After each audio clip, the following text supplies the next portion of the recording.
ನಿಮಗೆ ನೀವೇ ಹೇಳ್ಕೊತಿರೋ ಈ ಸುಳ್ಳನ್ನ ಇವತ್ತೇ ಸ್ಟಾಪ್ ಮಾಡಿ. ಅದೇನಂದ್ರೆ ನನ್ನ ಹತ್ರ ಇವಾಗ ದುಡ್ಡಿಲ್ಲ, ದುಡ್ಡು ಬಂದ್ಮೇಲೆ ನಾನು ಇನ್ವೆಸ್ಟ್ಮೆಂಟ್ ಮಾಡ್ತೀನಿ ಅಂತ. ಇದು ಯಾವ ರೀತಿ ಇದೆ ಅಂದ್ರೆ ನಾನು ವೆಯ್ಟ್ ಲಾಸ್ ಆಗ್ಬೇಕು, ವೆಯ್ಟ್ ಲಾಸ್ ಆದ್ಮೇಲೆ ನಾನು ಡಯಟ್ ಫುಡ್ ತಿಂತೀನಿ ಅನ್ನೋ ತರ ಇದೆ. ಇನ್ನು ತುಂಬಾ ಜನ ಹೇಳ್ತಾರೆ ನನಗೆ ಇವಾಗ ಕಾನ್ಫಿಡೆನ್ಸ್ ಇಲ್ಲ, ನನಗೆ ಕಾನ್ಫಿಡೆನ್ಸ್ ಬಂದ್ಮೇಲೆ ನಾನು ಇನ್ವೆಸ್ಟ್ ಮಾಡ್ತೀನಿ ಅಂತ. ಕಾನ್ಫಿಡೆನ್ಸ್ ಬರ್ಬೇಕಂದ್ರೆ ನೀವು ಒಂದು ಚಿಕ್ಕ ಅಮೌಂಟ್ ನ ಇನ್ವೆಸ್ಟ್ ಮಾಡ್ಲೇಬೇಕಲ್ಲ. ಇದಕ್ಕೆ ಬೆಸ್ಟ್ ಎಕ್ಸಾಂಪಲ್ ಅಂದ್ರೆ ಮೋಹನ್ ಅನ್ನೋ ಒಬ್ಬ ವ್ಯಕ್ತಿ 25 ವರ್ಷ ಇರ್ಬೇಕಾದ್ರಿಂದ ಪ್ರತಿ ತಿಂಗಳು 5,000ನ SIP ಮಾಡ್ತಾನೆ. ಅದೇ ಅವ್ನ ಫ್ರೆಂಡ್ ನಂದೀಶ್ಗೆ ಆ ಇನ್ವೆಸ್ಟ್ಮೆಂಟ್ ನ ಬೆಲೆ ಗೊತ್ತಾಗೋದು ಅವ್ನು 35ನೇ ವರ್ಷ ಇರ್ಬೇಕಾದ್ರೆ. ಮೋಹನ್ 45 ವರ್ಷ ಇರ್ಬೇಕಾದ್ರೆ ಏನ್ ಅಮೌಂಟ್ ನ ನೋಡ್ತಾನೆ, ಸೇಮ್ ಅಮೌಂಟ್ ನ ನಂದೀಶ್ ಕೂಡ ನೋಡ್ಬೇಕು ಅಂದ್ರೆ ಅವ್ನು ಪ್ರತಿ ತಿಂಗಳು ಇನ್ವೆಸ್ಟ್ಮೆಂಟ್ ಮಾಡ್ಬೇಕಾಗಿರೋದು ಎಷ್ಟು ಹೇಳಿ? 5,000 ಅಲ್ಲ, 10,000 ಅಲ್ಲ, 15,000 ಅಲ್ಲ, ಬರೋಬ್ಬರಿ 27,000. ನಂದೀಶು ಪ್ರತಿ ತಿಂಗಳು 27,000 ಇನ್ವೆಸ್ಟ್ ಮಾಡಿದ್ರೆ ಮಾತ್ರ ಅವ್ನ ಫ್ರೆಂಡ್ ಅಷ್ಟು ಈಕ್ವಲ್ ಅಮೌಂಟ್ ನ ನೋಡಕ್ ಸಾಧ್ಯ.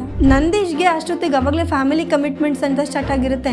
ವರ್ಕ್ ಪ್ರೆಷರು, ಆ ಪ್ರೆಷರು, ಈ ಪ್ರೆಷರು ಅಂತ ಸುಮಾರು ಪ್ರಾಬ್ಲಮ್ ಸ್ಟಾರ್ಟ್ ಆಗಿರುತ್ತೆ. ಅದಕ್ಕೆ ಅವನು ರೀಸನ್ಸ್ ನ ಹುಡುಕ್ತಾ ಹೋಗ್ತಾನೆ. ನನ್ನ ಹತ್ರ ಇವಾಗ ದುಡ್ಡಿಲ್ಲ, ದುಡ್ಡು ಬಂದ್ಮೇಲೆ ನಾನು ಇನ್ವೆಸ್ಟ್ ಮಾಡ್ತೀನಿ, ಇಲ್ಲ ಈಗ ಒಂದ್ ಸ್ವಲ್ಪ ಪ್ರಾಬ್ಲಮ್ಸ್ ಇದಾವೆ, ಪ್ರಾಬ್ಲಮ್ಸ್ ಸಾಲ್ವ್ ಆದ್ಮೇಲೆ ನಾನು ಇನ್ವೆಸ್ಟ್ ಮಾಡ್ತೀನಿ ಅಂತ. ಅದಕ್ಕೋಸ್ಕರ ಫೈನಾನ್ಷಿಯಲ್ ಫ್ರೀಡಮ್ ಬೇಕು ಅನ್ನೋ ಪ್ರತಿಯೊಬ್ರು ಕೂಡ ಯಂಗ್ ಏಜ್ ಇರ್ಬೇಕಾದ್ರೆ ಅವ್ರ ಇನ್ವೆಸ್ಟ್ಮೆಂಟ್ ಜರ್ನಿನ ಸ್ಟಾರ್ಟ್ ಮಾಡ್ಬೇಕು. ಅದ್ರ ರಿಸಲ್ಟ್ ನ ನಿಮ್ಗೆ ಯಾರು ಬಂದು ಹೇಳ್ಬೇಕಾಗಿಲ್ಲ, ನಿಮಗ್ ನೀವೇ ನೋಡ್ತೀರಾ. ಇದ್ರ ಬಗ್ಗೆ ನಿಮ್ಗೆ ಏನ್ ಅನ್ಸುತ್ತೆ? ಮತ್ತೆ ನೀವು ನಿಮ್ ಫಸ್ಟ್ ಇನ್ವೆಸ್ಟ್ಮೆಂಟ್ ನ ಯಾವಾಗ ಸ್ಟಾರ್ಟ್ ಮಾಡ್ತಿದ್ದೀರಾ?